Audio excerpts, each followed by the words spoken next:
નમસ્કાર. વેબિનારમાં જોડાયેલ દરેકનું સ્વાગત છે. આજે ગિરનારી મંડળનો 622મો વેબિનાર છે. વક્તા છે ગાંધીનગરના કોલવડા આયુર્વેદ કોલેજના નિવૃત્ત પ્રિન્સિપાલ અને professor doctor Parulben Joshi madam, જેઓ આપણને આજે આધુનિક પરિપ્રેક્ષ્યમાં ગર્ભિણી પરિચર્યા વિશે માહિતી આપશે. ડૉક્ટર પારુલબેન જોશીનો ટૂંકમાં પરિચય આ મુજબ છે. જૂન 1987થી આયુર્વેદ શિક્ષણ સાથે સંકળાયેલ છે. તેમના 3000થી વધુ લેખ, 32થી વધુ રિસર્ચ પેપર્સ અને 16 પુસ્તકો પ્રકાશિત થયેલ છે. 3 પુસ્તકોનો અનુવાદ કરેલ છે. 145થી વધુ વેબિનારમાં તેમને વક્તવ્ય આપેલ છે અને હાલ નિવૃત્તિ પછી પણ પ્રવૃત્તિશીલ છે. તેમનો જીવન મંત્ર છે આયુર્વેદ અમૃતાનામ શ્રેષ્ઠઃ. તો ડૉક્ટર પારુલબેન જોશી મેડમને વિનંતી કે તેઓ પોતાનું વક્તવ્ય હવે શરૂ કરી શકે છે. નમસ્કાર મેડમ. જય ધન્વંતરી.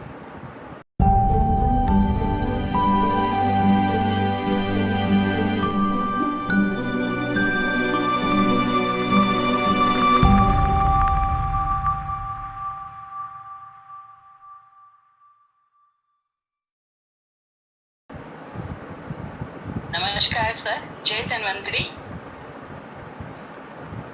ગિરનારી મંડળના સૌને જય ગિરનારી સહ નમસ્કાર. આજે 1 જૂનને વૈશાખ વદ નોમ છે. આપણે ખેતી પ્રધાન દેશ છીએ એટલે વૈશાખ પછી જેઠ આવે, પણ પછી અષાઢ આવે ને અષાઢી બીજે આપણો વાલીડો રથયાત્રામાં નીકળે આપણને મળવા માટે. પણ આ વખતે તો જેઠ મહિનો સદાશે એવું લાગે છે. આજે વર્લ્ડ મિલ્ક ડે છે. ડેરી ઉદ્યોગના સામાજિક દાયિત્વની સરાહના કરવાનો દિવસ છે. માનવ જીવનમાં પોષણ, વૃદ્ધિ અને વિકાસ સાથે લાગણીનું પણ મહત્વ છે. આપણે જે ગાયને ઓળખતા પણ નથી, છતાં પણ આપણા મોઢેથી નીકળી જાય ગાય મારી માં, એટલે એ દૂધ એ આપણે લાગણીનું પણ એક બંધન છે. આજે ગ્લોબલ પેરેન્ટ્સ ડે છે. માતા પિતાના મહત્વને સ્વીકારવાનો દિવસ છે. આજે નેશનલ ડાયનોસોર ડે છે. ડાયનોસોર્સ એ લુપ્ત પ્રાણી જ પ્રજાતિ છે.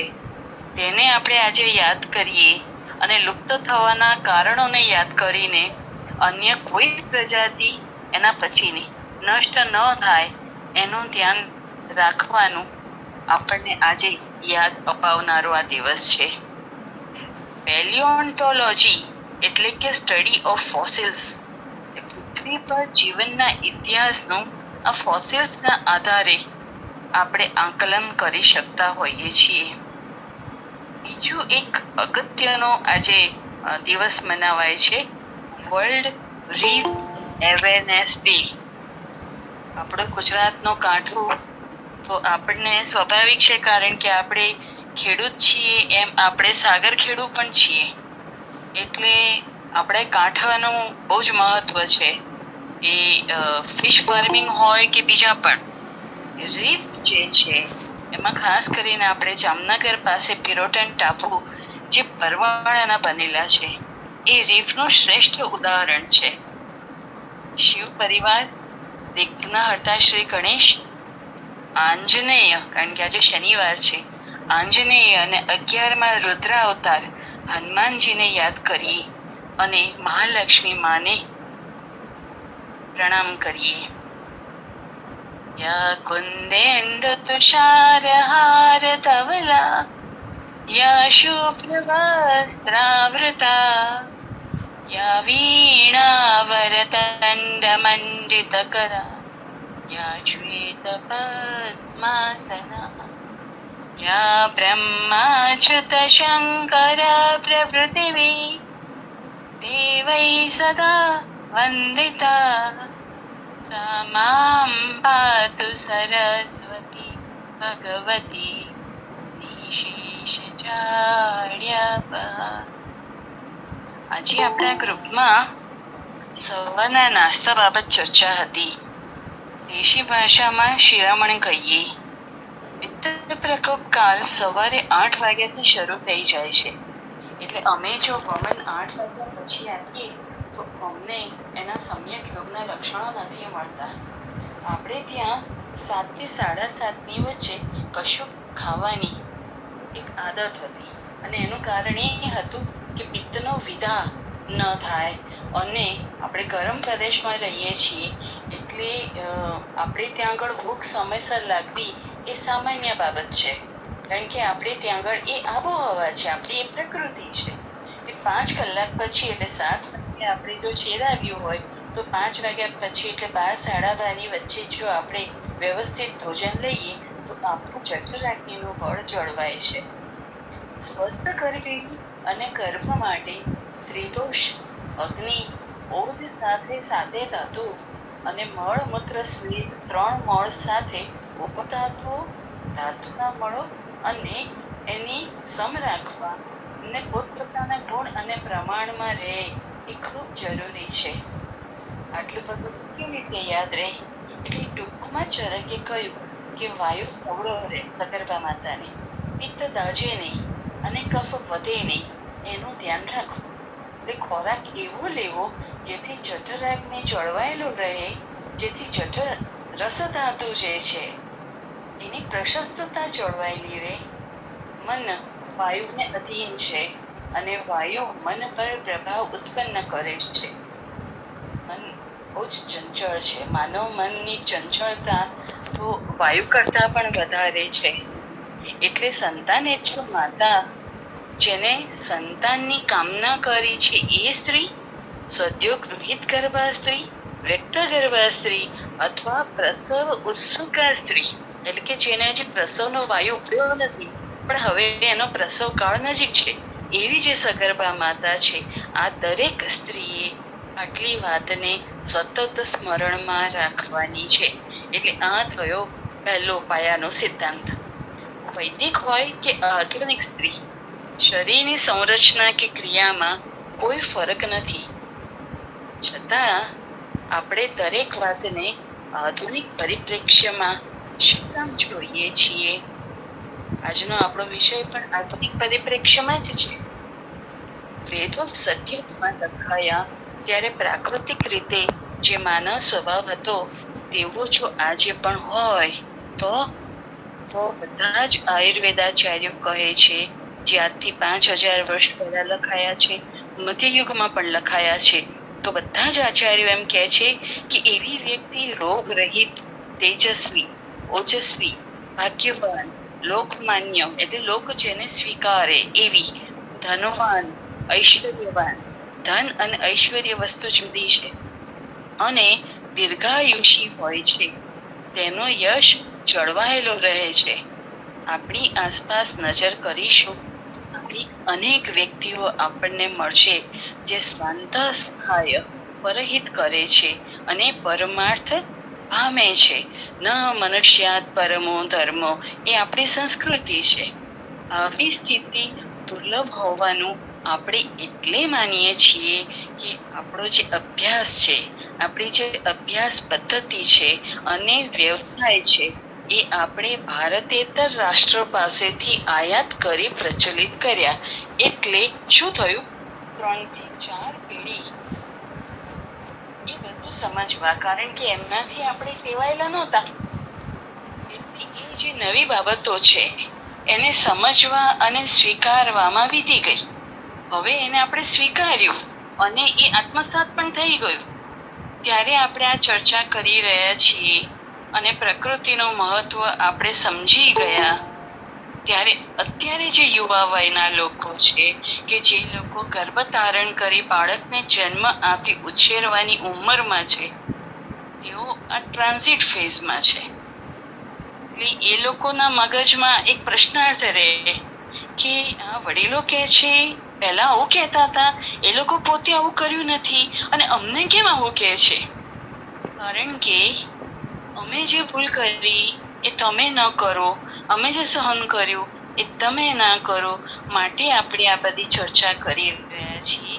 કારણ કે હે યુવાનો, તમે લોકો સ્વસ્થ રહો અને તમારા દ્વારા જે નવી પેઢી આવવાની છે એ વધારે સ્વસ્થ આવે. જે આચાર્ય ચરકે કહ્યું છે, શ્રેયસ કરી એવી પ્રજા આવે, એના માટે આ આખી આપણે કવાયત કરી રહ્યા છીએ. અત્યાર સુધી જે કંઈ પ્રયોગો થયા એને લીધે જે બંધારણ સામાન્ય ભારતીય અને આપણે ગુજરાતીઓમાં હતું એના કરતા આજના યુવાનોનું બંધારણ નબળું છે. બાકી હતું તેમાં તમાકુ જેવી આદતોએ પૂરું પાડ્યું. એનો અર્થ એ નથી કે આપણા પૂર્વપુરુષો વ્યસનની પતિ નહોતી. એ લોકો વ્યસનની હતા, પણ એ વ્યસનીઓનું પ્રમાણ ઘણું ઓછું હતું. કારણ કે સમાજમાં એક છૂછ હતી, ભાઈ એને તો હુક્કાની ટેવ છે, હા, એને તો અફીણની ટેવ છે, હા, એટલે સારા ઘરની છોકરીઓ ન મળતી. અને એ છૂછને લીધે થઈને શ્રેષ્ઠ પ્રજા ઉત્પન્ન થતી હતી. એ જે લોકો વ્યસની હતા એ લોકો પણ એ વ્યસનના પ્રતિબંધ માટે સજાગ હતા અને એને અપનાવતા અને શરીર અને મનને સ્વસ્થ રાખવા કોશિશ કરતા. આજે તો ખબર જ નથી સ્વસ્થ કેવી રીતે રહેવું. કારણ કે મને ખબર નથી કે મારા ઘરમાં જે ઘઉં આવ્યા છે કે ચોખા આવ્યા છે એની બાજુના ખેતરમાં તમાકુ પાકે છે કે નહીં, અથવા એની પહેલા ત્યાં તમાકુનો પાક હતો કે નહીં, મને ખબર નથી. એટલે એ જે તમાકુ છે, નિકોટીન, એ મારા શરીરમાં તો સતત જઈ જ રહ્યું છે. બીજો મુદ્દો છે, આપણે ત્યાં સંયુક્ત પરિવાર હતા. એટલે નવ દંપતી સતત કોઈની દેખરેખમાં રહેતા, માર્ગદર્શન મળતું, સાથે પૌષ્ટિક ખોરાક અને સમયસર મળતું. આવક કે પૈસાની ચિંતા આજના જે યુગલો છે એમના જેટલી એમને નહોતી. કારણ કે ખાતે પીતું ખાનદાન જોઈને જ માતા પિતા લગ્ન કરાવતા. એટલે બેમાંથી કોઈ એક પરિવાર એવું હોય કે જે ખાતે પીતે સુખી હોય, અને એટલે યુગલ ત્યાં પોસાઈ જતું. સરવાળે દંપતી સામાજિક બંધનોની વચ્ચે એક રીતે સ્ટ્રેસ લેસ લાઈફ, તણાવ મુક્ત જીવન જીવતા હતા. શારીરિક કાર્યો ફરજિયાત કરવાના હતા, તેથી બાંધો શારીરિક સૌષ્ઠવ જે છે એ મજબૂત રહેવાની શક્યતા વધારે રહેતી. આજના સમયમાં પરિવારનો મૂળ ખોરાક ભૂલાઈ ગયો છે. હવે મારી જ વાત કરું હું તો હું મૂળ વલસાડની છું, પણ ઉછરી મુંબઈમાં, અને મેક્સિમમ ટાઈમ હું સૌરાષ્ટ્રમાં રહી અને જન્મી હું અમદાવાદમાં. એટલે મારો જે ખોરાક છે એ આમાંથી કયો મારે નક્કી કરવો? તો મારા પિતાજીનો જે ખોરાક હતો એ દક્ષિણ ગુજરાતનો હતો, પણ એ મને માફક નથી આવતો કારણ કે હું મેક્સિમમ ટાઈમ સૌરાષ્ટ્રમાં રહી છું. તો આ પરિસ્થિતિ દરેક પરિવાર અને દરેક વ્યક્તિ સાથે છે, અને એ આપણા વ્યવસાય સાથે સંકળાયેલું છે. તો વ્યવસાય સ્થળે જે આહાર મળતો હોય અથવા જલ્દી જે બનાવી શકાય એવા ખોરાક તરફ આજનું જે યુગલ છે એ વળ્યું છે. વ્યવસાય બેઠાડું વધારે હોય છે, સામાજિક લાગણીના બંધનો નથી, અને સામાજિક સંબંધો તણાવપૂર્ણ હોઈને યુગલ કોઈને કોઈ પ્રકારના તણાવમાં, અને સતત તણાવ કેવો છે, સતત છે, અટવાયેલો રહે છે. આથી પગભર થાય અને એમ થાય કે હવે મારે બાળક લાવવું છે, ત્યાં સુધીમાં 30 વીતી ગઈ હોય છે. એટલે શરીરમાં ઘણી બધી જકડાટ આવી ગઈ હોય છે. અનેક રોગોને લીધે શરીર અમુક બાબતોમાં વધારે નબળું પડેલું છે. બાંધો જન્મથી નબળો પડ્યો, જે પોષણ મળવું જોઈતું એ મળ્યું નહીં, અને વ્યવસાયને લીધે, આ સ્ટ્રેસને લીધે એ વધારે નબળો પડે છે. લગ્ન થઈ ગયા હોય તો તે લોકોએ ગર્ભ નિરોધના સાધનો, ખાસ કરીને હોર્મોન પિલ્સનો લાંબા સમય સુધી ઉપયોગ કરી ચૂક્યા હોય છે, જેથી જ્યારે સંતાન માટે પ્રયોગો શરૂ કરે ત્યારે ગર્ભાશય અને સંતાનેચ્છુ માતાનું શરીર એ ગર્ભને ફોરેન બોડી સમજીને કાઢી ફેંકે છે. એટલે આજના ચિકિત્સકો ગર્ભ રાખતા પહેલા શોધન કરાવવા ઉપર ભાર મૂકે છે, પણ ધ્યાન એ રાખવું પડે કે ગર્ભાશય જો સ્ત્રીનું નબળું પડ્યું હોય તો તેની તાકાત વધારવા માટે ઉત્તર બસ્તી આપવી જરૂરી બને છે. હવે ગર્ભાશય નબળું કેમ પડે? કારણ કે હોર્મોનલ પીલ્સ લીધી છતાં પણ ગર્ભ રહી ગયો તો પછી શું કરવાનું? કાઢાવી નાખવાનો. કેમ કે હજી અમે માનસિક રીતે તૈયાર નથી. તમે લગ્ન કર્યાનો મતલબ જ એ કે તમે ગર્ભ ધારણ કરવા માટે માનસિક રીતે તૈયાર છો. શારીરિક રીતે તો છો જ, માનસિક રીતે પણ છો. એટલે આ જે વિચારો છે એનાથી સમાજને મુક્ત કરવાનું છે. વિવાહ સંસ્કાર થયો જ છે ગર્ભ ધારણ માટે, એટલે યોગ્ય સંતાન સમાજને આપવાની ફરજમાં તમે બંધાઈ ગયા. એટલે ગર્ભાશય નબળો ન પડવો જોઈએ. જાયતે અસ્યામ ગર્ભ ઇતિ સ્ત્રી, ગર્ભ જેની અંદર રહે છે એને જ સ્ત્રી કહેવાય. એ વ્યાખ્યાને આપણે પ્રચલિત કરીશું. હવે ત્રીજો મુદ્દો છે સંક્રામક રોગો. માનવ વસ્તી વધી છે, કબૂલ. પૃથ્વી સહન કરી શકે એથી ઘણી વધારે છે અને અનિયમિત છે. પાછી અમુક જગ્યાએ વધારે છે, અમુક જગ્યાએ જોઈએ એના કરતા પણ અત્યંત ઓછી છે. એટલે ત્યાં પણ સમસ્યાઓ છે. આપણા દેશની વાત કરીએ, ખાસ કરીને ગુજરાતમાં, તો રહેણાંક નજીક નજીક આવી ગયા છે. હવે તો ગામડાની અંદર પણ ફ્લેટ સિસ્ટમ આવી ગઈ છે. સારું છે, જમીન બચે છે, પણ ફ્લેટ સિસ્ટમની પાસે પણ એના પોતાના નેગેટિવ પાસાઓ છે. એટલે વાતાવરણમાં પ્રદૂષણ છે. હા, અંતરિયાળ ગામડાની અંદર પણ હવાનું, પાણીનું, ખાતરનું, વિવિધ જીવાતોને દૂર રાખવા માટે જેમ કે આપણે ઘરમાં વાંદા થયા, કંસારી થઈ, હવે વાતાવરણમાં ભેજ વધ્યો એટલે આ બધા થયા, પછી ઉદય પણ થવા લાગશે. હવે આ જે બધા જીવ જંતુઓ છે એ પછી મચ્છર માટે તો કે પેલી મચ્છર મારવાની દવા છાંટી દો એટલે મચ્છર મરી જશે અને મચ્છર થશે નહીં. પણ એ બધી દવાઓ જે છે એની અસરો આપણા શરીર ઉપર પણ થાય છે.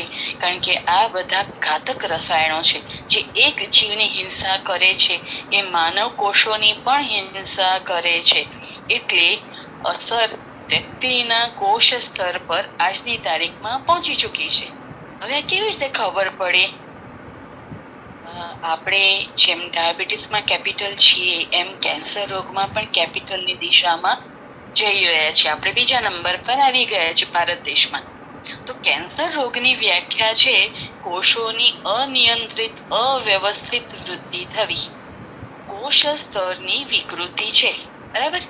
સ્ત્રી બીજ અને પુંબીજ એ શરીરના વિશેષ કોષો છે જે વ્યક્તિના શરીરના એક પ્રકારના કોષમાં વિકૃતિ આવી છે એ શરીરમાં બીજી જાતના કોષોમાં નહીં આવે એની કોઈ ખાતરી નથી. એટલે એ પોતાની જાતને સાચવશે તો કદાચ અટકાવી શકશે. કદાચ શબ્દ એટલા માટે કારણ કે આગળની જે વિકૃતિ છે એ કેટલા પ્રમાણમાં થઈ છે, કયા કોષમાં થઈ છે એ પ્રમાણે આ જનન કોષો છે એની વિકૃતિની સંભાવના આપણે કહી શકીએ.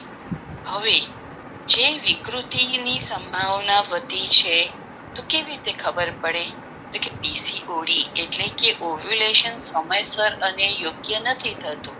એટલે સ્ત્રી બીજનું જે પરિપક્વ થવું અને પરિપક્વ થાય એટલે એ કોષને ફાડી નાખીને કોષ સ્તરને આવરણને ફાડીને બહાર આવે એટલે એને આપણે કહીએ બીજક્ષરણ ઓવ્યુલેશન.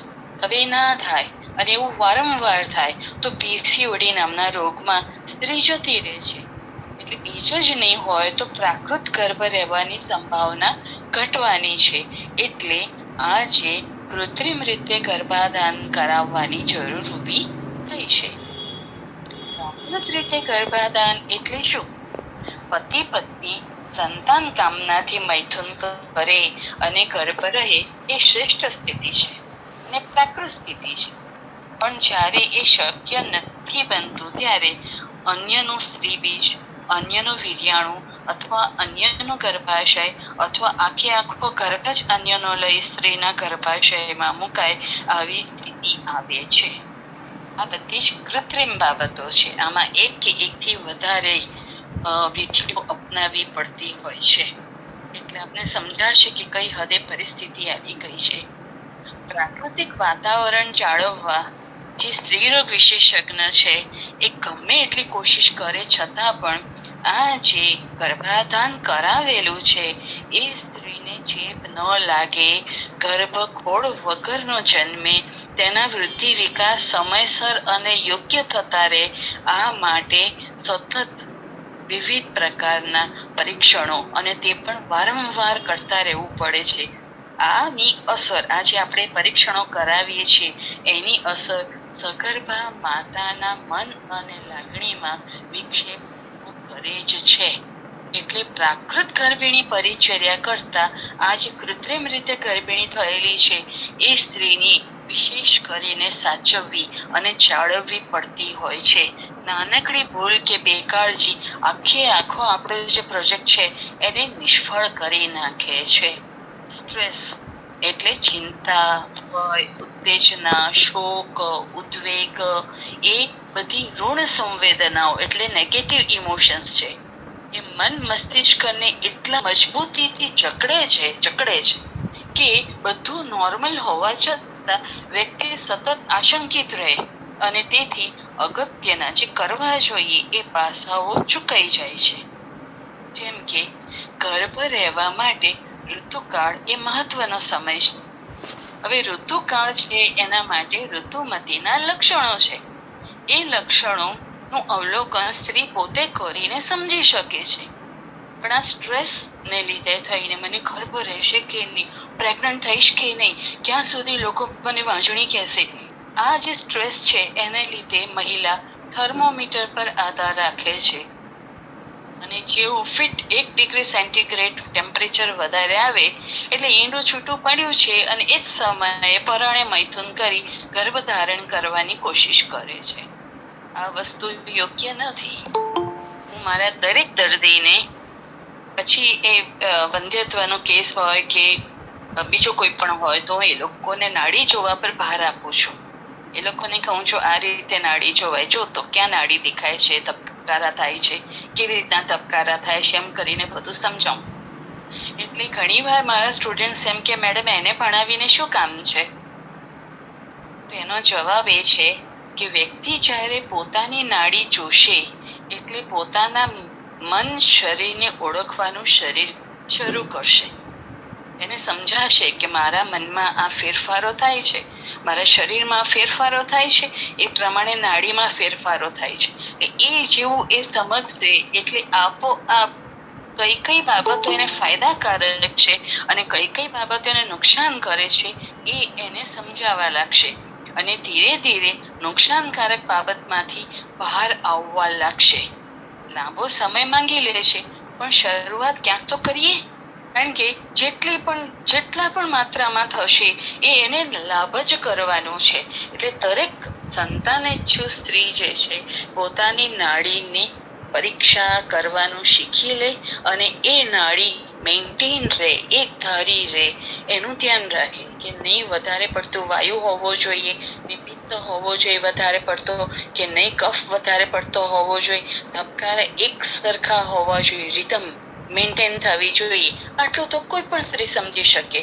આનો બીજો ફાયદો થર્મોમીટર કરતા એ પોતાની જાતને મહેસૂસ કરશે, જે જરૂરી છે કે મને શરીર ભારે લાગે છે, ઊંઘ વધારે આવે છે, લાળ મોંમાં વધારે આવી રહી છે, પતિદેવ વધારે સુંદર અને આકર્ષક જણાય છે, એટલે એ સીધી રીતે પોતાના પતિ તરફ આકર્ષાશે, કુદરતી રીતે ખેંચાશે અને એ જે કુદરતી ખેંચાવમાં મૈથુન થયું અને કુદરત પોતાનું કામ સરળતાથી કરી શકશે. બીજી વાત એ છે, આચાર્ય ચરકનું સૂત્ર છે, સૌમનસ્યમ ગર્ભકરાણમ શ્રેષ્ઠ. પરસ્પરનું આકર્ષણ અને લાગણીના પ્રવાહમાં રહેલો ગર્ભ માતા અને પિતાના શ્રેષ્ઠ એટલે કે ઉત્કૃષ્ટતાના વારસામાં પરિણમશે. એટલા માટે અહીંયા ઘડી રેફરન્સ છે નવજાતમાં કાનમાં બોલવાનો મંત્રો.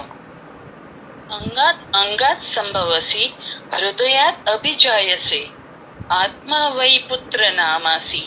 આપોઆપ નીકળી જાય. સજીવો શરદામ શતમ. મારા અંગે અંગમાંથી એ મારા હૃદયમાંથી મારા પોતાના સ્વરૂપ રૂપ હે પુત્ર તું જન્મ્યો છે. એટલે એ માતા પિતાના અંગે અંગમાંથી નીચોવાતી શુક્ર ધાતુ સ્ત્રીમાં પણ છે, પુરુષમાં પણ છે. હવે એ શુક્ર ધાતુ સ્ત્રીની અંદર જે રહી છે એ સ્ત્રી બીજ નથી. એ શુક્ર ધાતુના જ લક્ષણો બધા બતાડે છે. પુરુષના શરીરની અંદર જે શુક્ર ધાતુ સ્રવે છે એ બહાર નીકળતી શુક્ર ધાતુ છે. શરીરની અંદર ફરતી શુક્ર ધાતુ સ્ત્રી અને પુરુષ બંનેની અંદર રહેલી છે. એ ટેસ્ટોસ્ટેરોન ઇસ્ટ્રોજન સાથે આપણે એને સરખાવી શકીએ. એટલે જ્યારે શરીરના અંગે અંગમાંથી નીચોવાતી શુક્ર ધાતુ એ જ સમયે બંને વચ્ચે લાગણીનું ઐક્ય હોય ત્યારે બંનેની ચેતના, પતિ પત્ની બંનેની ચેતના, કેમ કે હૃદયમ ચેતના સ્થાનમ, બંને જણા પોતાના હૃદયમાં ઉર્મી વ્યક્ત અનુભવે છે કે ઉર્મી વ્યક્ત થઈ રહી છે. એ જ પરસ્પરની લાગણીની ઉર્મી જે છે એનો એક એક ભાગ નીકળીને સંમેલિત થઈને માતાના શરીરમાં એકત્રિત થાય છે. તે સમયે આવાહન કરેલો જીવાત્માનો પ્રવેશ થાય તો તે ગર્ભ સ્થિતિ પામે છે. જીવાત્મા વગર તેને આપણે ગર્ભ નહીં કહીએ. શુક્ર શોણિત જીવ સંયોગે તો ખલુ કુક્ષી ગતે ગર્ભ સંજ્ઞા ભવતી. તો જીવ નથી સંયુક્ત થતો તો પછી બ્લાઇટેડ ઓવમ એટલે કે નિર્જીવ ગર્ભ કહીશું અને તેને સામાન્ય રીતે દૂર કરવાનો પ્રયત્ન કરાય છે.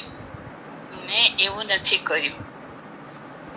જ્યારે પણ આપણને ખ્યાલ આવે કે જીવાત્માનો કદાચ પ્રવેશ નથી થયેલો તો એને સુષુપ્ત જીવ ગણીને સ્ત્રીની અંદર ઋતુ પરિચર્યા ચાલુ રખાવું છું અને માસિક સ્રાવ ન આવે ત્યાં સુધી, એટલે નથી આવ્યું માસિક સ્રાવ તો પ્રેગ્નન્સી ટેસ્ટ કરાવું છું. એ નેગેટિવ આવે છતાં સદ્યોગૃહિત ગર્ભાના લક્ષણો છે કે કેમ જો એ મળી રહ્યા છે તો હાર ન માનીને ઔષધો આપવા સાથે મનની સાંત્વના આપવાનું ચાલુ રાખું છું. તો ઘણી વાર 3જા મહિને પ્રેગ્નન્સી ટેસ્ટ પોઝિટિવ આવે છે. અને સોનોગ્રાફી કરાવો તમે તો એની અંદર ગર્ભનો વિકાસ જે છે, કારણ કે ઔષધ તો આપણે આપેલા જ છે, એ ગર્ભનો વિકાસ સમય પ્રમાણે જોવા મળે છે. એટલે જે પોઝિટિવ ફાઇન્ડિંગ્સ મળે છે ધીરજ માંગી લેતી હોય છે અને તમારું સતત સ્ત્રીને ઓબ્ઝર્વ કરતા રહેવું પડે. એટલે આ જ્યારે પેશન્ટ તમારી પાસે આવે ત્યારે આપને સમજાશે કે હું શું કરી રહી છું. પેશન્ટ જોયા વગર આ વસ્તુ નહીં સમજાય. એક કિસ્સાની વાત કરું છું. સ્ત્રીને તીવ્ર સંતાન કામના હતી પણ પતિનો સ્વભાવ ખૂબ આકરો, નાની નાની વાતમાં ખોડ કાઢે અને ફ્લેર અપ થઈ જાય. એટલે ગર્ભિણીના લક્ષણો મળે, હોર્મોન એસે કરાવીએ તો નોર્મલ આવે પણ સોનોગ્રાફી નેગેટિવ જ આવે. એમને 2 વખત IVF કરાવ્યું અને બંને વખત નિષ્ફળ ગયું. એટલે સૌમનસ્યમ ગર્ભ કારણમ, પતિદેવ તે સમય પૂરતા ઉગ્રતાને છોડી દીધી હોત તો કદાચ પિતૃત્વ પામ્યા હોત. પણ આમાં કેવું છે કે બધી જવાબદારી સ્ત્રીની છે, એવું નથી. ભાઈ રથના 2 પૈડા છે. એક કિસ્સામાં બેનની અંદરની ઈચ્છા નહોતી, 2 વર્ષ પ્રયત્નો કર્યા, બેનની વય 38ની થઈ ત્યાં સુધી એમણે જે કોઈ બધા જ પ્રયત્ન કરે, બધા જ, અને વ્યવસ્થિત કરે. એટલી હદે કે સ્ટુડન્ટ એમ થાય કે બેન તમારા પછી આવેલા આટલા જણાને પ્રેગ્નન્સી રહી ગઈ, તમને કેમ નથી રહેતી? કશો જવાબ ના આપે. મારા બધા જ જે હતા પ્રયત્નો એ બધા જ નિષ્ફળ ગયા. જે દિવસે મેં એમને હવે પ્રયત્ન નથી કરતા એવું કહ્યું ત્યારે વિદ્યાર્થીઓ, ઇન્ટર્ન્સ, બીજા પેશન્ટોની વચ્ચે બેન બોલ્યા, હાશ પત્યું, મારે આ પુરુષના સંતાનને જન્મ નહોતો આપવો અને નથી આપ્યો. માનો છો ને બેન? સ્ત્રી સક્ષમ છે. ખબર છે બેન કે સ્ત્રી સક્ષમ છે, શક્તિ રૂપા છે. હું તો બોલતી હોઉં છું પણ બેન તે શું ગુમાવ્યું? કદાચ એ સંતાનનો જન્મ થાત, તારા પતિના વર્તનમાં પરિવર્તન આવત, એ ગુમાવ્યું. તારું પોતાનું માતૃપદ તે ગુમાવ્યું. આવા ને આવા પછી તો 2 કિસ્સા મળ્યા અને પછી તો મારા સ્ટુડન્ટ્સ પણ એવા કેળવાઈ ગયા કે આવો કેસ આવે એટલે તરત મારા સામું જુએ. હું કહું કે નસી આપો એટલે તરત એ લોકો સમજી જાય કે ના આપણે ટ્રીટમેન્ટ કરવાના છીએ, પ્રત્યાખ્યાન નથી કરવાના. એટલે ઘણી વાર અમારી સ્થિતિ વિકટ થઈ જતી હોય છે કે આ બેન અમને ઠગી તો નથી રહ્યા. એટલે આશ્ચર્યની વાત એ છે કે આ બેનને બાળક નથી જોઈતું તો સ્પષ્ટ કહી કેમ નથી દેતા?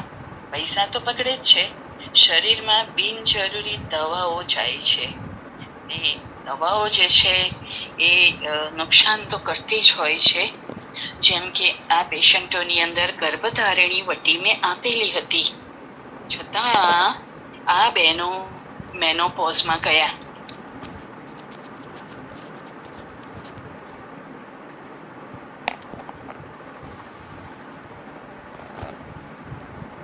મારો અવાજ સંભળાય છે સાહેબ? હા, સંભળાય છે. થોડોક ધીમો સાહેબ, છે. મારો અવાજ હા સંભળાય છે? હા સંભળાય છે. હા સંભળાય છે મેડમ, સંભળાય છે. વચ્ચે ફોન આવ્યો હતો ને એટલે. હા હવે મેનોપોઝ વહેલો આવી જાય છે. આ એક સંશોધનનો વિષય છે કે શા કારણસર બેન મેનોપોઝમાં ગયા. કારણ કે ગર્ભધારણી વટી તો એના હોર્મોન્સ નોર્મલ કરવી જોઈતી હતી.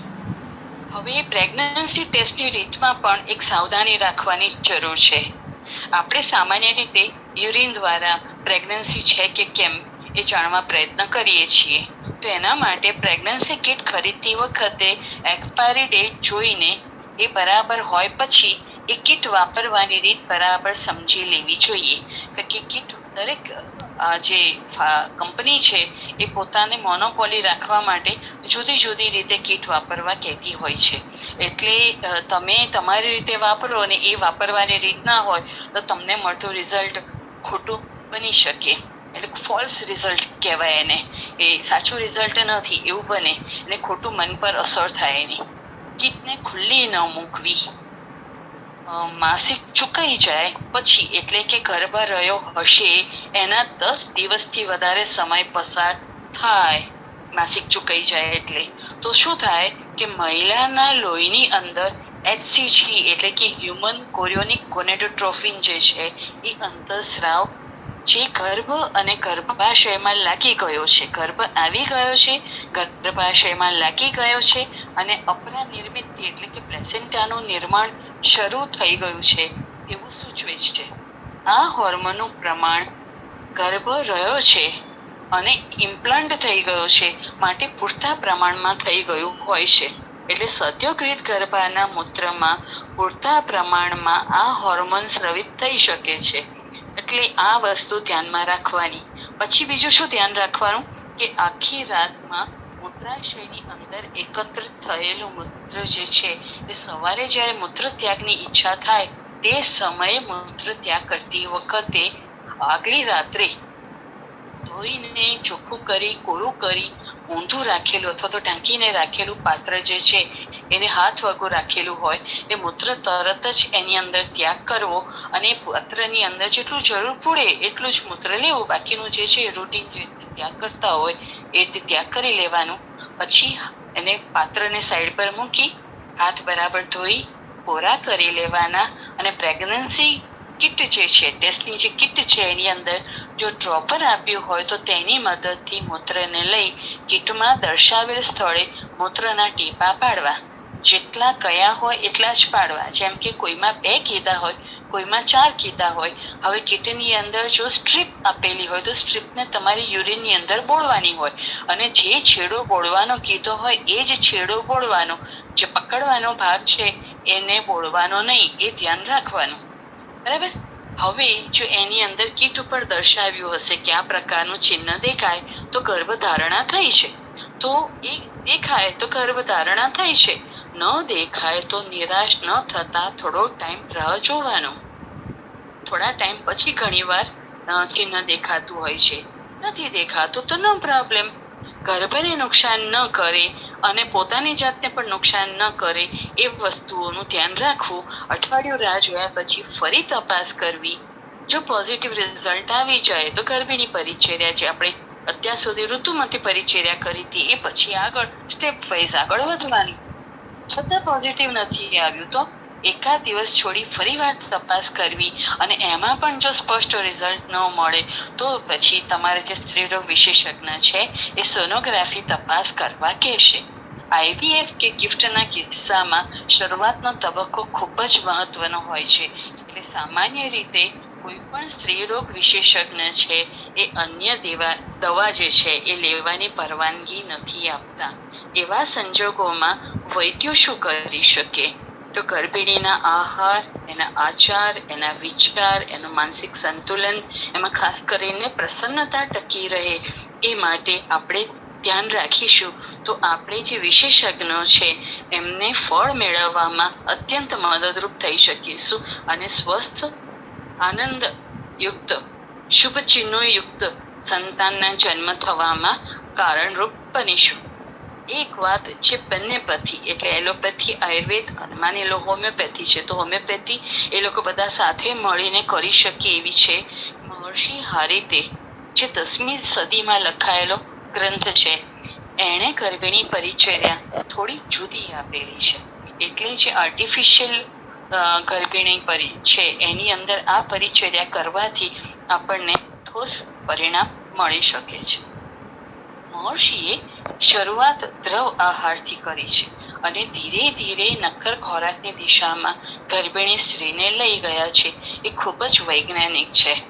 તેમણે યષ્ટિમધુ એટલે ગ્લિસરીઝા ગ્લાબ્રા અને ફાલ્સા એને સંસ્કૃતમાં પરુષક કહીએ છીએ, ગ્રેવિયા એસિયાટિકા એના ઉપર ભાર મૂક્યો છે. આ બંને ઉત્તમ પૌષ્ટિક દ્રવ્યો છે. ફાલ્સા બહુ જ શ્રમહાર ગણનું ડ્રગ છે અને અતિ ઉત્તમ ખૂબ જ સુંદર દ્રવ્ય છે. ફાલસાના ફળ આપણે વાપરતા હોઈએ છીએ. જ્વરહર ખાસ કરીને વાયરલ ફીવર નું એ પ્રતિબંધક છે. એટલે જેની અંદર ટોર્ચ પોઝિટિવ હોય એવી સ્ત્રીની અંદર ફાલસા ખૂબ સુંદર પરિણામ આપતું હોય છે. એની બંનેની અંદર માઇક્રોન્યુટ્રિયન્ટ્સ ભરપૂર છે. એટલે ગર્ભિણી સ્ત્રીને આયર્ન, કેલ્શિયમ, ઝિંક વગેરેની ખામીઓ નહીં રહે અને ગર્ભનું યોગ્ય પોષણ થશે. મહર્ષિ હારિત પ્રમાણે ગર્ભ રહ્યાના પહેલા દિવસે તે પરપોટા જેવો દેખાય છે. 10મા દિવસે એ શોણિત એટલે કે લોહી જેવો દેખાય છે. 15મા દિવસે ઘન એટલે કે ઠોસ નક્કર દેખાય છે. એમાં એમણે શેપની વાત નથી કરી કારણ કે એ ચરક સુશ્રુત કહી ચૂક્યા છે. 20મા દિવસે માંસપિંડ એટલે કે માંસના લોચા જેવો દેખાય છે. 25મા દિવસે પંચત્વ એટલે કે પાંચે મહાભૂતોના લક્ષણો પ્રશસ્ત જોવા મળે છે. એટલે ટૂંકમાં પહેલા મહિને પંચ મહાભૂત પ્રાપ્તિ સંપૂર્ણ થઈ જાય છે. એટલે આચાર્ય પહેલા મહિના દરમિયાન સ્ત્રીને જેઠીમધ, ફાલસા, મહુડો સરખા પ્રમાણમાં, બરાબર, માખણ, મધ અને સાકર એ પણ સરખા પ્રમાણમાં, એટલે ટૂંકમાં 6 જે દ્રવ્યો છે એ સરખા વજને લઈને એમને મેળવીને ખવડાવવાના છે. આ ઉત્તમ એટલે અતિ ઉત્તમ કલ્પના છે. 50મા દિવસે મહર્ષિ કહે છે ગર્ભને હાથ પગ ફૂટવાની શરૂઆત થઈ જાય છે. એટલે ગર્ભિણીને બીજા મહિને ગાય અથવા બકરીના દૂધમાં સાકર અને કાકોલી એટલે રસ્યો પુરપુરિયા આપવાનું કહ્યું છે. હવે કાકોલીને સાકર સાથે અમસ્તું પણ આપણે આપીએ તો દૌર્બલ્ય હરશે. અને બીજું એમણે કીધું છે મહિલાઓમાં શ્વેત પ્રદર અને પુરુષોમાં વંધ્યત્વ દૂર કરનાર કાકોલી અને સાકરનો યોગ છે. ટૂંકી વાત, પોટેન્સી વધારનારું આ કોમ્બિનેશન છે. દૂધ સાથે આપો એટલે દૂધ એવું વ્હીકલ છે કે સર્વસાત્મ્ય છે અને તરત જ કામ કરવા વાળું છે. પોતે પણ રસાયણ છે અને તરત કામ કરવા વાળું છે. એટલે રસ પ્રેરણન પૂર્વક અન્ય ધાતુઓનું પ્રેરણન કરશે. 3જા મહિને ગર્ભને હાથ પગ સહિતના અવયવો ફૂટે છે. એટલે ખબર પડે કે આ હાથ છે, આ પગ છે અને આ માણસ સંતાન છે. તેથી ગર્ભિણીને 3જા મહિને કૃષરા એટલે કે ખીચડી ખાવામાં આપવાની છે. હવે કૃષરા અહીંયા ઘડી જે કૃષરા છે એ આપણે જે ખીચડી બનાવીએ છીએ એ નથી. અહીંયા ઘડી 1 ભાગ કઠોળ અને ખાસ કરીને મગની ફોતરાવાળી દાળ અને 3 ભાગ ચોખા આ રીતે 16 ભાગ પાણીમાં ધીમ્યા તાપે ખુલ્લા ઢાંકણે કુકરમાં નહીં બનાવેલી જે ઢીલી ગેસ જેવી ખીચડી છે એની વાત છે અહીંયા ઘડી. 3.5 મહિને ગર્ભનું શિર વ્યક્ત થઈ જાય છે એટલે ખબર પડે કે આ એનું શિર છે.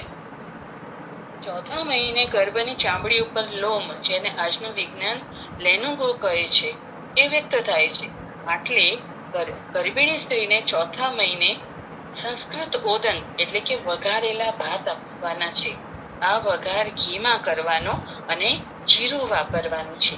હિંગ ગર્ભને માફક આવતી નથી. એ જ રીતે સગર્ભા સ્ત્રીમાં કૃમિકના કોઈ પણ પ્રયોગ ગર્ભને નુકસાન કરનાર થતા હોય યોગ્ય માર્ગદર્શન નીચે છે. ઘણા પેશન્ટો, કારણ કે શહેરમાં છું ને, તો ઘણા પેશન્ટો લઈ આવે એલોપેથિક અને પછી કે મારા બાળકનો વિકાસ કેમ નથી થતો. ગર્ભ પોતે એક પેરેસાઇટ છે. માતાના શરીરમાંથી પોષણ મેળવે છે. એટલે હોસ્ટ પેરેસાઇટ રિલેશન્સ પોઝિટિવ રાખવા માટે આખી ગર્ભીણી પરિચર્યા છે. એ જો રિલેશન્સ પોઝિટિવ રહેશે તો બંનેનું સ્વાસ્થ્ય જળવાશે. નહીતર બેમાંથી એકને તકલીફ થશે. બેમાંથી જે તાકાતવાળો હશે એ બીજાને બરાબરનું હેરાન કરશે. એટલે આ સમજવાનું છે. અને એટલા માટે મહારાષ્ટ્રની અંદર તો દંપતી છે એની નાડી મેળવે, એ લોકોનો સમય મેળવે, એને ત્યાં જે સંતાન આવશે એ કેવા પ્રકારનું સંતાન આવશે બધું નક્કી કર્યા પછી જ એ લોકો મૈથુન કરવા દેતા હોય છે. કારણ કે આ માતાને રખી જનારું સંતાન જન્મે નહીં એનું ધ્યાન રાખવાનું છે. માતા સંતાનનો નાશ કરે એમ સંતાન પણ માતાનો નાશ કરનાર જન્મતું હોય છે. 5મા મહિને ગર્ભ સુજીવ એટલે કે જીવનની બધી ક્રિયાઓ કરે છે. તેથી ગર્ભિણીને પાયસ એટલે કે ખીર ખવડાવાય છે. ચરક સુશ્રુત પહેલા જ મહિનાથી પાયસ ચાલુ કરાવી દે છે. 6થા મહિને ગર્ભસ્ફુરણ એટલે કે ગર્ભિણી અનુભવે છે કે બાળક ફરકી રહ્યું છે, જેને આજના સમયમાં ફીવરિંગ કે ક્વિકનિંગ કહે છે. આયુર્વેદ પ્રમાણે આ વાયુનો ચલ ગુણ છે. તેથી સગર્ભા માતાને દહીંમાં સાકર ઉમેરીને ગળ્યું દહીં ખવડાવવાનું છે. આ શ્રીખંડ નથી, મઠો પણ નથી. આ દહીંની અંદર સાકર નાખીશું એટલે પાણીનો ભાગ રહેશે અને એ આપણે ગર્ભિણીને ખવડાવીએ છીએ. એટલે એક રીતે પ્રોબાયોટિક ઉપાય છે. અને દહીં દ્વારા માતાના આંતરડામાં જીવન માટે જરૂરી સૂક્ષ્મ જીવોનું પોષણ થાય છે, જે 3rd ટ્રાઇમેસ્ટર ઓફ પ્રેગ્નન્સીમાં બંને એટલે માતા અને ગર્ભ બંનેને પોષણ મળશે. ગર્ભ 8મા મહિને ગર્ભ જે છે એનો જઠરાગ્નિ વ્યક્ત થાય છે. હરિત બહુ જુદું વિચારે છે. તેથી સગર્ભા માતાને ઘૃતપૂરક એટલે કે ઘેવર ખવડાવવાનો છે. ઘેવર પચવામાં ભારે છે અને બાળકનો જઠરાગ્નિ જે છે વ્યક્ત થયો છે. ઘેવર પોતે ઓજોવર્ધક છે અને એ ઘીમાં બને છે એટલે અગ્નિ સંદુષણ કરશે, ઓજનું વર્ધન કરશે અને એટલા માટે ગર્ભ અને માતા બંનેની રક્ષા થશે. આ પ્રયોગ મેં કર્યો છે અને આપને આનંદ આવશે કે ઘેવર ખવડાવ્યા પછી સગર્ભા એટલી સુંદર દેખાય કે એનો વર એમ કહે કે આ તો પરણી હતી ત્યારે આટલી સુંદર નહોતી દેખાતી. અન્ય સંહિતાઓમાં 8મા મહિને ઓજની અસ્થિરતા દર્શાવી છે, જેથી ગર્ભિણી સ્ત્રી ક્યારેક પ્રસન્ન એટલે હર્ષિત થાય તો ક્યારેક મ્લાન, ચિંતિત, શોકાર્ત સ્થિતિમાં આવી જાય છે. ઘીથી બનાવેલી આ મીઠાઈ મનની પ્રસન્નતાને ટકાવી રાખે છે. 9મા મહિને ગર્ભ ચેષ્ટાઓ કરવા લાગે છે. પરિપૂર્ણ વૃદ્ધિ અને વિકાસ વાળો ગર્ભ હવે પ્રસવના સમયની રાહ જોવા સાથે પોતાના પૂર્વજન્મના ગર્ભોને પણ યાદ કરતો હોય છે. ગર્ભના મનના સંકલ્પ વિકલ્પો તેની માતા દ્વારા સ્પષ્ટ વ્યક્ત થતા હોય છે. તેથી 9મા મહિને સગર્ભા માતાને વિવિધ અન્નપાન આપવાના છે, જે પ્રસવકાલ એટલે કે 10મા મહિને પણ ચાલુ રાખવાનું છે. આ પ્રથા આપણા સૌરાષ્ટ્રમાં આજે પણ પ્રચલિત છે. માતાએ જે કંઈ ખાધું હશે તે તેના બાળકને માફક આવશે, પણ એમાં ધ્યાન રાખવાનું છે કે જેમને મકાઈ ખાધી ના હોય તેમને મકાઈ નથી આપવાની. જેમને જુવાર ફાવે તેમને બાજરો નથી ફાવતો. એ જ રીતે જેમને બાજરો લેવાની ટેવ હોય એમને જુવારથી ગેસ થાય છે. એ જ રીતે જેને સોયાબીનની આદત ન હોય એમાં અખતરો ન કરવો. અહીં અખતરો એટલે ખતરો, કોઈ પણ જાતના અખતરા નથી કરવાના. જેને સગર્ભાવસ્થા દરમિયાન ઘઉં ન ફાવે અને ચોખા ફાવે તો ઘી સાથે કે માખણ સાથે ચોખાની વાનગી લેવી. ઘઉં આપવા કોશિશ કરવાની નહીં. કેટલીક બહેનો દૂધ નથી ફાવતું કહે છે, તો એનો અર્થ એ થયો કે એમના આંતરડા નબળા છે, તો એને છાશ, દહીં જરૂર માફક આવશે.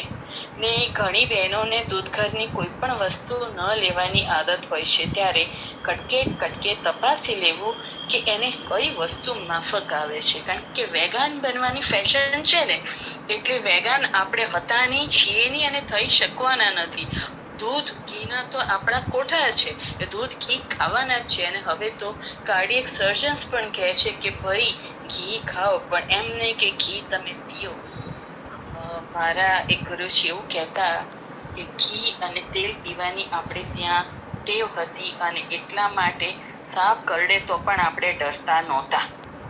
એટલી એ આખી થોડી એક્સ્ટ્રીમ વાત છે, પણ એ વિચારવા લાયક બાબત છે કે ઘી અને દૂધથી ભારતીય દૂર ન રહી શકે. મારા એક કિસ્સામાં દીકરીને 27 યર્સ સુધી દૂધ ઘરનું કશું જ લીધું નહોતું. હવે પરણીને સાસરે આવી ત્યાં તો દૂધ ઘી ફૂલ પીવાય, ખવાય. ઘી એ લોકો પીએ પણ ખરા, એમ ખીચડી એમની ઘીથી તરબોળ હોય. અને મને ખૂબ ગમતું હોય, કારણ કે એ ફેમિલી એટલું સરસ વ્યવસ્થિત રીતે સેટ છે. હવે આ વેગન આપણી દીકરી જે છે એ આઈસ્ક્રીમ ખાતી હતી. આઈસ્ક્રીમમાં દૂધ ના હોય. મેં તેને કહ્યું, બેન તને ઘી જરૂર માફક આવશે, અને ફલગ્રુત એને ચાલુ કરાવ્યું.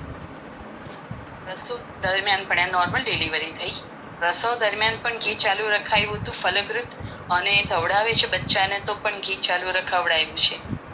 સરવાળે ધાવણ સારું આવ્યું. શરૂઆત જ પૂરતા ધાવણથી થઈ, અને આટલો આકરો ઉનાળો છે આ વર્ષે, છતાં ચિરંજીવી કુશળ છે અને માં મજામાં છે.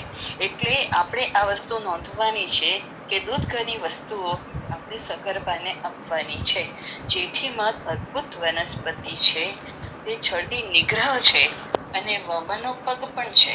એટલે ઓછી પ્રમાણમાં આપણે આપીએ તો ઉલટી રોકશે, અને વધારે માત્રામાં આપીશું તો ઉલટી કરાવશે. સગર્ભાની અંદર આપણે ઓછી માત્રામાં આપીશું તો એ વેદનાહાર પણ છે, પૌષ્ટિક પણ છે.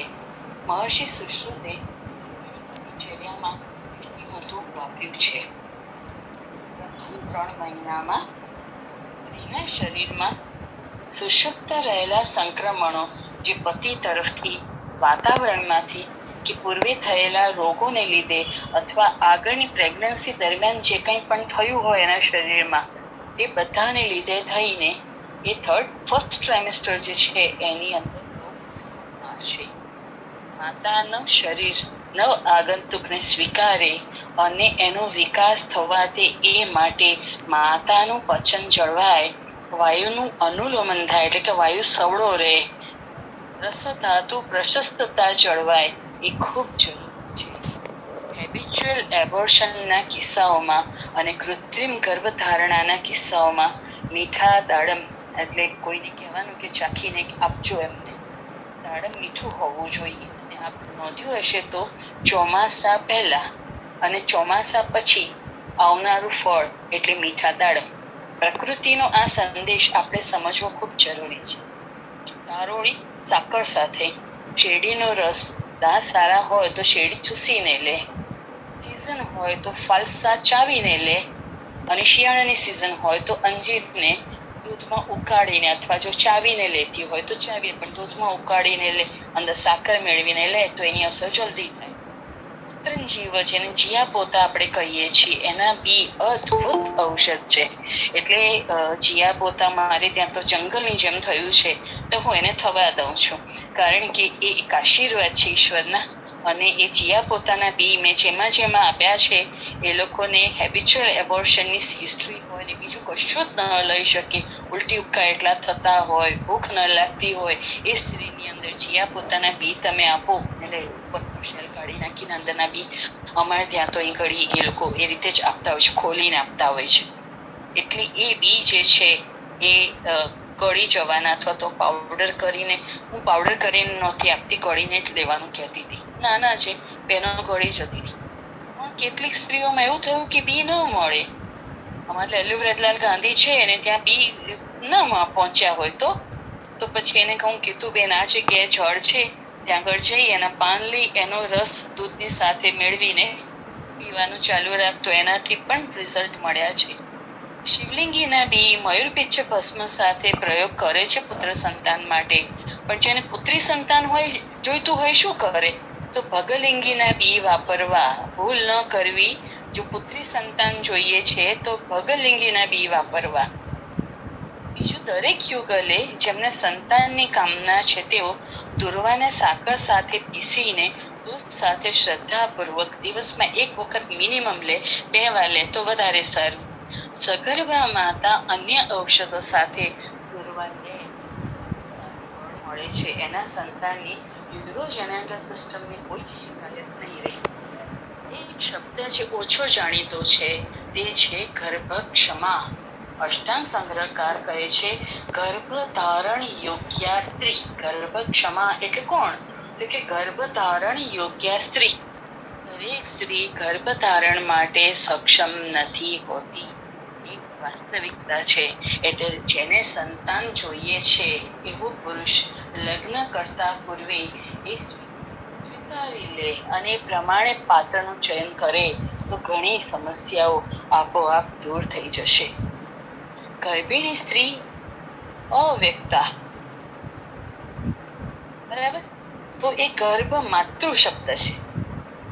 ગર્ભિણી સ્ત્રી અવ્યક્ત અવસ્થાની અંદર છે અને સદવૃત્ત સદાચારનું પૂર્ણ પાલન કરે છે અને એની સાથે ગર્ભિણી પરિચર્યાનું પાલન કરે છે, તો એનું જે સંતાન છે એમાં કશું જ જોવાપણું કહેવાપણું નહીં રહે. જે રીતે તેલ ભરેલી દોણીને એક સ્થાનેથી બીજી સ્થાને ખસેડતા તેલ ઢળે નહીં એનું ધ્યાન રાખીએ છીએ, એ રીતે સગર્ભા માતા પોતે પોતાનું ધ્યાન રાખે અને એના સંપર્કમાં આવનાર દરેક એની સગર્ભા અવસ્થાને ધ્યાને રાખી એને સાચવે, એને ડરાવે, ધમકાવે કે એ રડે એવી સ્થિતિમાં એને ન મૂકે, કે નથી એની સાથે મૈથુન કરવાનું, એ થાકે નહીં એનું ધ્યાન રાખવાનું છે. ન શરીરથી, ન મનથી, ન લાગણીથી. તમે વધારે પડતું આમ કર આમ કર આમ કર કહેશો તો પણ એ થાકી જશે અને ચીડાશે. એટલે એવી સ્થિતિ પણ નથી લાવવાની. બસમાં અમે વૃદ્ધો જતા હોઈએ, ફૂલ ટમ માતા હોય, અમે લોકો ઉભા થઈને જગ્યા આપીએ પણ એ સ્ત્રી જ્યાં ઊભી હોય ત્યાં જ બેઠેલો યુવાન, અરે યુવતી પણ ઊભી થાય નહીં. મોબાઈલ વસ્તુ એવી છે ભાઈ.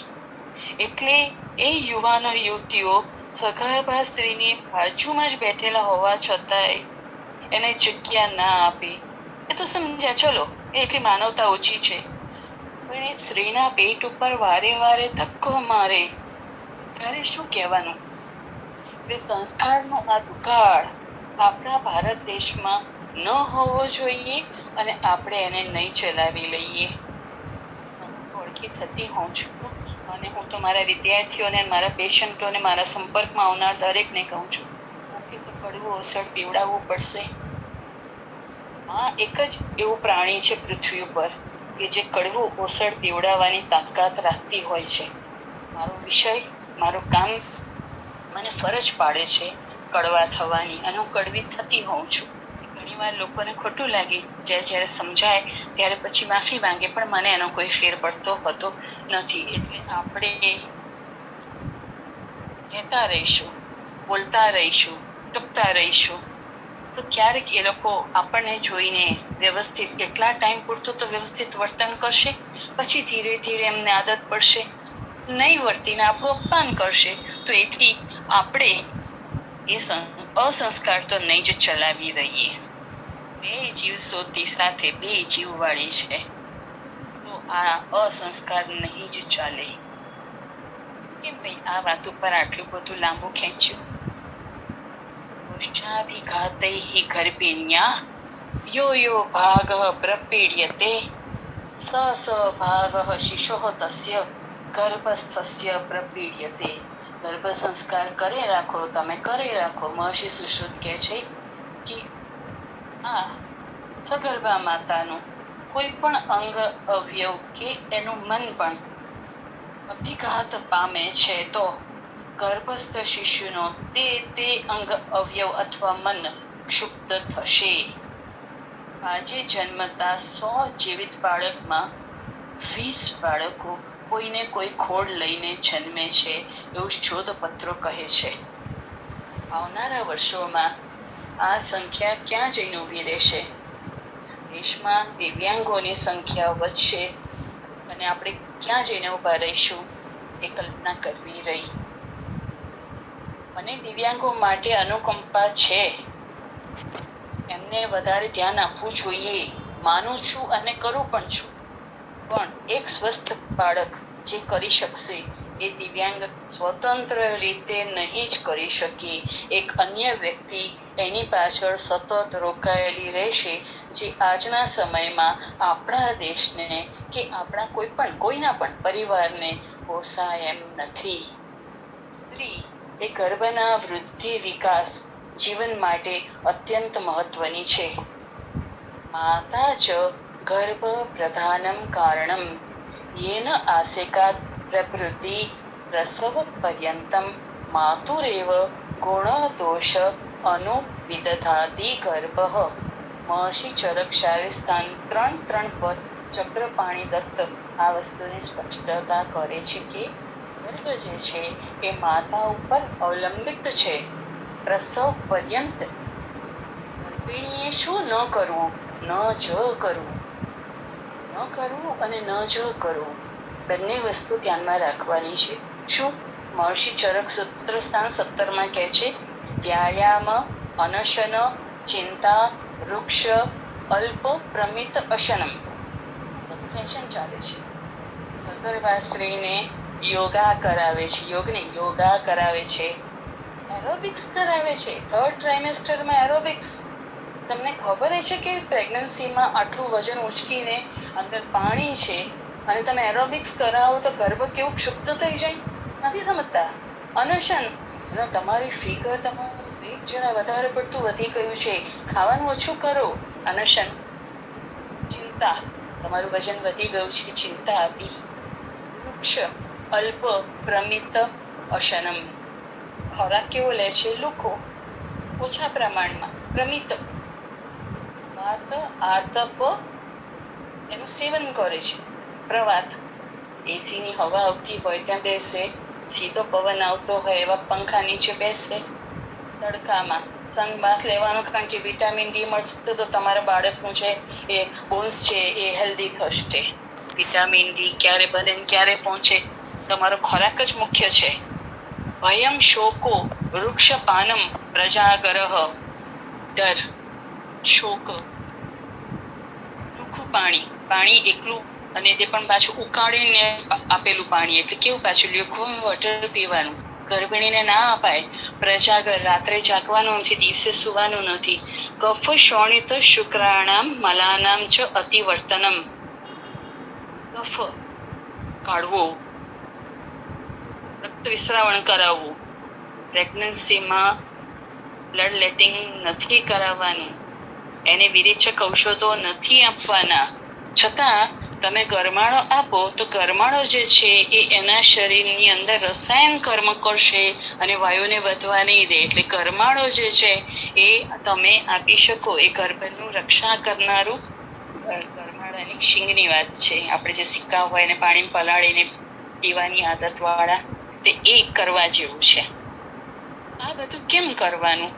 તો આ જે છે એ આ બધી વસ્તુઓ જે છે એ ધાતુઓનો ક્ષય કરનાર છે.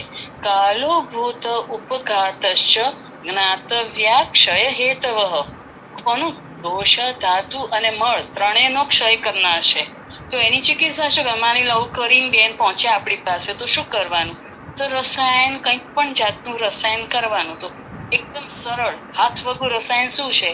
તો દૂધની અંદર ઘી ગરમ કરી નાખી, સાકર મેળવી અને એ દૂધ દિવસમાં 3 વાર આપો તો એ રસાયણ શ્રેષ્ઠ અને તાત્કાલ કરવા વાળું રસાયણ છે.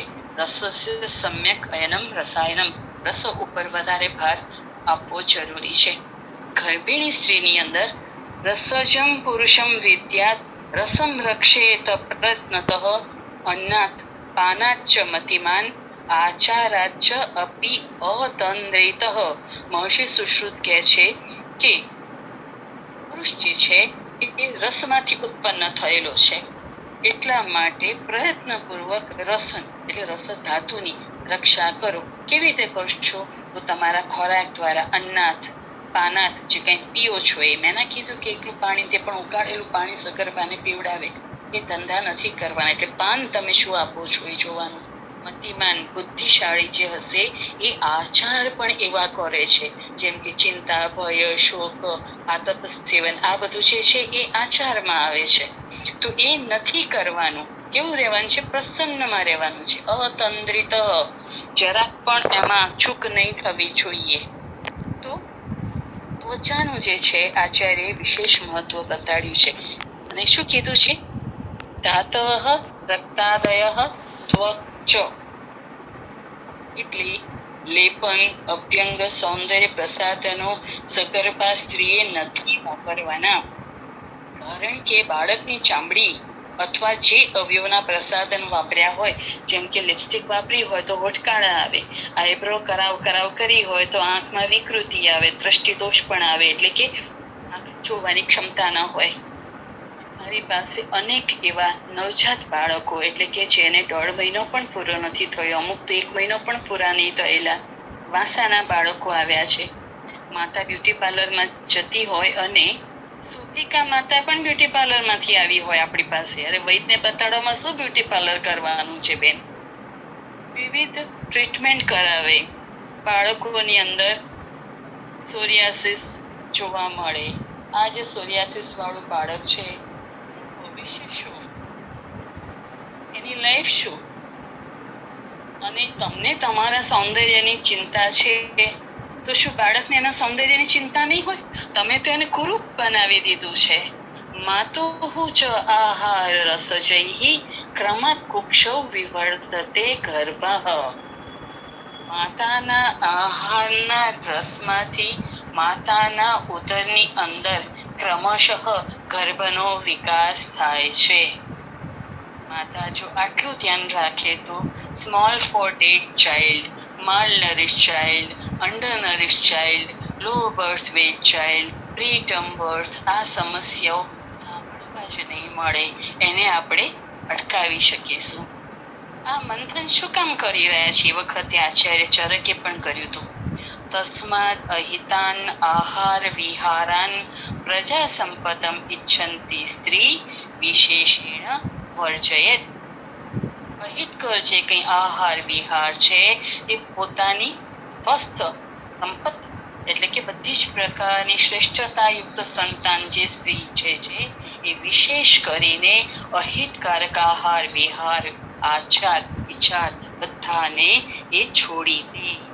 સાધુ આચારાચ આત્માનમ ઉપચરેત હિતાભ્યામ આહાર વિહારાભ્યામ ઇતિ. હિતકારક આહાર વિહારની સાથે સાથે સાધુ એટલે કે આપણે જે કહીએ ને સદવૃત્ત, સદાચાર, એની સાથે સાથે એટલે જે આચાર્ય કયા છે સિવાય પણ પોતાની જાતને પૂછીને, ભાઈ આપણે 1 કલાક બોલવાનું હતું, 2 કલાક થઈ ગયા ને છતાંય બોલવાનું ચાલુ રાખો, તો એ સાધુ આચાર નથી. એ પોતાની જાતને પૂછીને કરવાનું કામ છે કે હું આ કરી રહી છું એ યોગ્ય છે? ના, નથી, તો નહીં કરવાનું. ઉપચરેત હિતાભ્યામ આહાર વિહારાભ્યામ ઇતિ. એવમ કુર્વંતી. આવું કરનારી તેણી એટલે જે સગર્ભા માતા છે એને શું મળે છે? અરોગ, આરોગ્ય, બલ, વર્ણ, સ્વર, સંહનન, સંપદ, ઉપેતત, જ્ઞાતિનામ અપી શ્રેષ્ઠમ અપત્યમ જનયતિ. કેટલા બધા ગુણ મળે છે બાળકને. એ અરોગ એટલે કે રોગ નથી એના શરીરમાં. આરોગ્ય છે એટલે કે એણે ખરેખર પુનરુક્તિ કરી છે. એ મહર્ષિ ચરક એમ કહે છે પુનરુક્તિ એ દોષ છે, તંત્ર દોષ છે. એ છતાં એ બોલે છે અરોગ આરોગ્ય, રોગ નથી થતો, આરોગ્ય પ્રાપ્ત થાય છે. બલ, વર્ણ અને સ્વર. સ્વર એટલે તમને સાંભળવો ગમે એવો એનો અવાજ હોય છે. ઘણી વાર એવું બને કે ઉચ્ચ પદાધિકારી હોય પણ અવાજ એવો હોય, મને યાદ આવે છે મારા એક ઓફિસરનો અવાજ, તો મને ખબર નહીં કે ઓફિસર ભાઈ છે કે બેન છે, કારણ કે મને ખાલી સરનેમ ખબર હતી. તો મેં કીધું મેડમ, તો કે નહીં હું સાહેબ બોલું છું. એટલે સ્વર જે છે એ સંહનન, એનું શરીર સૌષ્ઠવ જે છે એ કેવું હોવું જોઈએ, તો જેવું હોવું જોઈએ, એટલે કે દ્રઢ હોવું જોઈએ. હાથનો આકાર જેવો હોવો જોઈએ એવું હોય, પગનો આકાર જેવો હોવો જોઈએ એવું હોવું જોઈએ. એટલે હમણાં અમે કપડાં ખરીદવા ગયા હતા, તો મારા દીકરા ઉપર પેલા કોમેન્ટ કરી કે ભાઈ મને તારો માપ લેવા દે. તો એટલે મને નવાઈ લાગી, કેમ આવું પૂછે છે, છોકરો તો મારો વ્યવસ્થિત દેખાય છે. તો કે નહીં બેન, તમે સમજો, હમણાંથી એવા એવા માણસો આવે છે કે કમર તો એની 34 ની હોય પણ જાંઘનું માપ 36 નું હોય. હવે એના પેન્ટ મારે કેવી રીતે સીવવાના? તો એ સંહનન સંપત નથી. જ્ઞાતિ નામ અપી શ્રેષ્ઠમ, પોતાની જ્ઞાતિમાં એ શ્રેષ્ઠ નીવડે છે, એટલે કે એના ઉપર પોતાની જ્ઞાતિ ગર્વ લઈ શકે. અપત્યમ જનયતી, એવા અપત્યને એ જણે છે. આપણે સૌરાષ્ટ્રમાં કહે છે ને, જનની ક્યાં શુરો જણ, ક્યાં દાનવીર, નહીં તો રેજે જણી મત ગુમાવીશ નૂર. હવે આ જે મંત્ર છે, માતો હો શિષ્યો હો અનાપત્તિ, એ ખૂબ મહત્વનો છે. માતા અને તેના શિશુને કોઈ કષ્ટ ન થાય એ રીતે ગર્ભ વિકસે, યથા સમયે પૂર્ણ વિકાસ પામીને ડાળથી જેમ પાકેલું ફળ છૂટું પડે એ રીતે માતાના ગર્ભાશયથી એ ગર્ભ મુક્ત થઈ પ્રસવ પામી સ્વસ્થ સ્વતંત્ર અસ્તિત્વ પામે, એ આ આખે આખા જર્નીનો હેતુ છે, એમ છે. આપ સૌએ મને ગિરનારી મંડળના મંચ પર સ્થાન આપ્યું, શાંતિથી સાંભળી, એ માટે આપ સૌની ખૂબ ખૂબ આભારી છું. ડૉક્ટર મિત્તલિયા સાહેબનો સવિશેષ આભાર માનું છું. સૌને જય ધન્વંતરી, જય સોમનાથ. એક વાત અહીંયા કરવી છે. આયુર્વેદના રાજ્યાશ્રય અને કોરા ચેક જેવો રાજ્યાશ્રય મળ્યો છે, ત્યારે આયુર્વેદના પાયાના સિદ્ધાંતોને જે રીતે આપણે વનસ્પતિની ઓળખ અને જાણકારી જન જન સુધી પહોંચાડીએ છીએ એ રીતે પહોંચાડીએ. ગુજરાતના એક સમયના આરોગ્ય પ્રધાન અશોકભાઈ ભટ્ટ સાહેબે ઓપીડીની અંદર મીડિયા લઈને, ભટ્ટ સાહેબ પોતે આવતા, ગુજરાત સમાચારને લઈને આવે, TV 9 ને લઈને આવે, DD ગિરનારને લઈને આવે, એવી રીતે સાહેબ જુદા જુદા મીડિયાને લઈને અખંડ આનંદની 6 નંબરની ઓપીડીમાં આવતા. અને મીડિયાને એમણે જે વાક્ય કહ્યું હતું, એ વાક્ય આપ સૌને સાંભળવું ગમશે. ગર્ભિણી પરિચર્યાને ગામે ગામ નહીં, ઘેર ઘેર પહોંચાડીએ. વાતને તો ઘણા વર્ષો થઈ ગયા, સાહેબને તો દિવ્ય થઈ વર્ષો થઈ ગયા. સુવર્ણ પ્રાશન જેટલો જ, કદાચ એથી વધારે ગર્ભિણી પરિચર્યા જે છે મહત્વનું છે. જય ધન્વંતરી. સૌને નમ્ર નમન. ખૂબ ખૂબ આભાર ડૉક્ટર પારુલબેન જોશી મેડમનો. સરસ વક્તવ્ય આપ્યું. આધુનિક પરિપ્રેક્ષ્યમાં ગર્ભિણી પરિચર્યા વિશે ખૂબ ખૂબ આભાર મેડમનો. સરસ વક્તવ્ય રહ્યું. બલદાણિયા સાહેબ, આપને કંઈ 2 શબ્દો કહેવા હોય તો. ડૉક્ટર કિશોરભાઈ બલદાણિયા સાહેબ.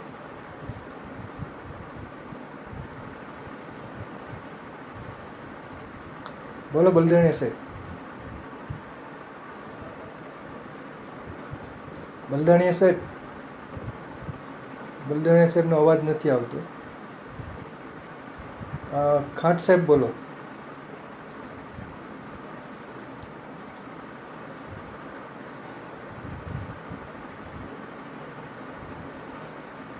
બલદાણિયા સાહેબનો અવાજ નથી આવતો.